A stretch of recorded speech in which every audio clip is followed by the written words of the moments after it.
What were your thoughts around power consumption? I mean, you were doing it in a sustainable way, but obviously a big black eye lately on Bitcoin, at least, has been around the power consumption side. And are we using coal? Like, what are your thoughts on all of that?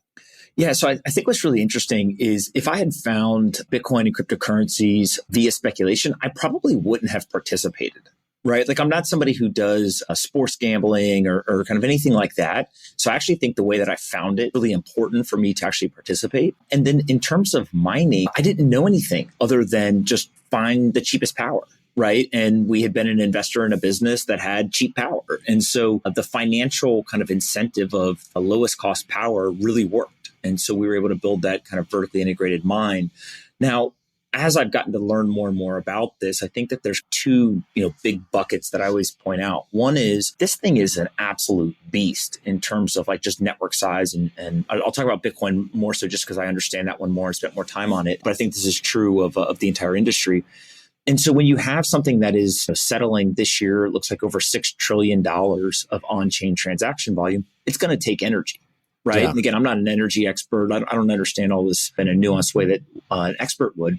But when I started to understand how much energy it took, I went and I looked and I said, well, how much does other things take? And there's all these articles online that try to frame energy consumption, right? Long before Bitcoin was even invented, they were trying to figure out what's good for the environment, what's not. And you find things like, I don't know, the Christmas light and electrical consumption in the United States every year is more than some countries. Right.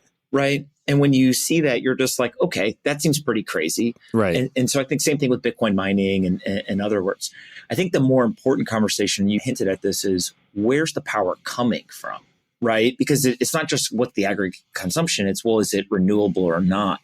And what you find is because that financial incentive is to get the lowest cost power, people are scouring the world looking for renewable energy. So whether it's hydropower, solar, wind, natural gas, geothermal, or some sort of flare gas capture with like the natural gas wellheads, I think people are just saying, okay, I need to find stranded or free power. And so the numbers are all heavily debated, but I think it's just much, much more renewable than people, actually understand on the surface. Yeah.